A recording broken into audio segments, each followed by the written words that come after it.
আসসালামু আলাইকুম ফ্রেন্ড, আজকে আমি আবারও হাজির হয়েছি তেলাপিয়া মাছের বিবিকিউ নিয়ে। আমি কি পদ্ধতিতে করছি আপনারা দেখতে থাকুন।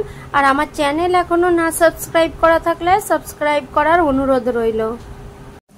এখানে একটা ছোট্ট বাটি নিয়েছি, ছোট্ট বাটির মধ্যে দিয়ে দেবো 1 চামচ টক দই। টক দইটার পরিবর্তে আপনারা কিন্তু লেবুর রসও দিতে পারেন। দিয়ে দেব 2 চামচ আদা রসুনের পেস্ট। তারপর দিয়ে দেবো 1 চামচ টমেটো সস। দিয়ে দেবো 1 চামচ চিলি সস, আপনারা মিষ্টি চিলি সসও দিতে পারেন। চিলি সস দিয়ে দিলাম 1 চামচ। দিয়ে দিলাম 1 চামচ লবণ, 1 চামচ হলুদ, হাফ চামচ লঙ্কা। আপনারা লঙ্কা খেতে চাইলে লঙ্কাটা আর একটু বাড়িয়ে নিতে পারেন। ধনের গুঁড়ো আছে 1 চামচ, জিরের গুঁড়ো 1 চামচ, কাশ্মীরি লঙ্কা সামান্য, এটা অপশনাল, বারবিকিউ মশলা 1 চামচ, সঙ্গে সামান্য একটু ব্ল্যাক পেপার।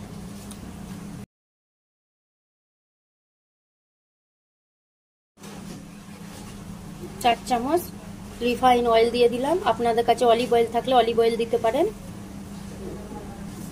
বড় চামচের দিলে 2 টেবিল স্পুন তেল দিয়ে দেবেন। তারপরে মশলাগুলোকে ভালোভাবে মিশিয়ে নেব। আমার ভিডিওটা আপনারা দেখছেন, প্লিজ একটা লাইক করে দেবেন। সঙ্গে নিয়ে নিলাম একটা তেলাপিয়া মাছ। মাছটার দুধার একটু কেটে নেব। মাছটা 2 দিক আমি কেটে নিয়েছি। আর মশলাগুলো একটু একটু করে দিয়ে ভালোভাবে মাখিয়ে নেব। আর এই যে কাটা ভিতরের অংশগুলো রয়েছে এর ভিতরে ভালোভাবে হাতে করে দিয়ে দেব, মশলাগুলো যেন ভিতরে চলে যায়।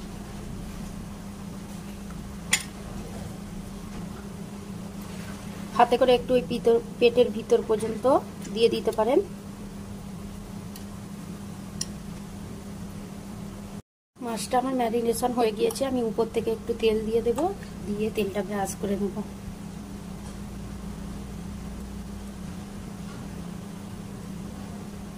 তেলটা দেওয়ার ফলে মশলাটা অনেকক্ষণ মাছের মধ্যে ধরে থাকবে।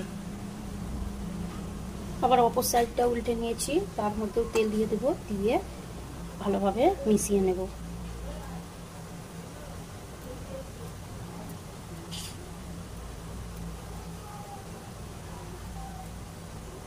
এরপর মাছটা আমি ঢাকা দিয়ে রেখে দেবো ম্যারিনেশনের জন্য। আমি আধা ঘন্টা পর আবার ফিরে আসছি, 30 মিনিট পর। কড়াইতে একটা প্যান বসিয়ে নিলাম, ননস্টিকের প্যান। সামান্য একটু তেল দিয়ে দেবো আর তেলটা ব্রাশ করে নেব। তারপর ম্যারিনেট করা মাছটা দিয়ে দেব। মাছের উপরে অলরেডি আমাদের তেল দেওয়া ছিল, তবুও তারও পরে আরও একটু তেল দিয়ে ব্রাশ করে নেব।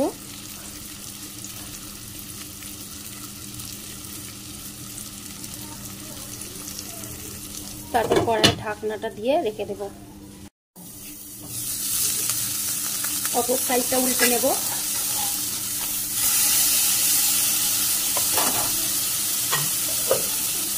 ওই মাছের তেল আর মশলা যেটা ছিল সেটাই একটু আবার লাগিয়ে নেব।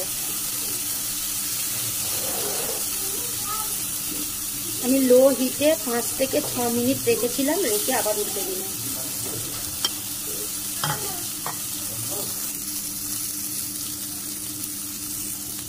আবার কড়ার ঢাকনাটা দিয়ে দেব।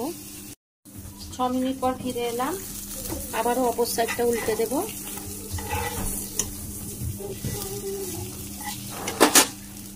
ঠিক ওই একইভাবে মশলা আবারও একটু দিয়ে দেব, দিয়ে ব্রাশ করে দেব। তারপর আবারও একটু তেল দিয়ে দেব, তেলটা ব্রাশ করে দিচ্ছি। ব্রাশ করা হয়ে গেলে সাথে সাথেই আবার উল্টে দেব। 2 মিনিট ঢাকা দিয়ে রেখে দেব।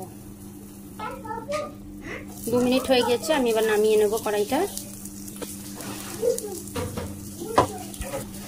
চুলোটা লো মিডিয়ামে আছে। তার মধ্যে আমি এখানে বিবিকিউ জালটা লাগিয়ে দিচ্ছি।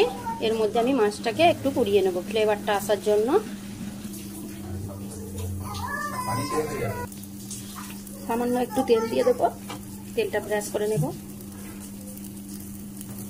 আবার সাথে সাথে উল্টে নেব। এইদিকেও একটু তেল দিয়ে ব্রাশ করে নেব। বেশিক্ষণ রাখবো না, শুধু ফ্লেভারটার জন্য একটু পুড়িয়ে নেব।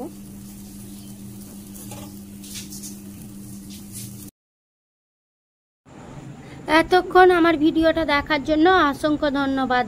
দেখা হচ্ছে নেক্সট ভিডিওর সঙ্গে। সুস্থ থাকবেন, ভালো থাকবেন, আল্লাহ হাফিজ। আর আমার পরের ভিডিওর জন্য অপেক্ষা করবেন।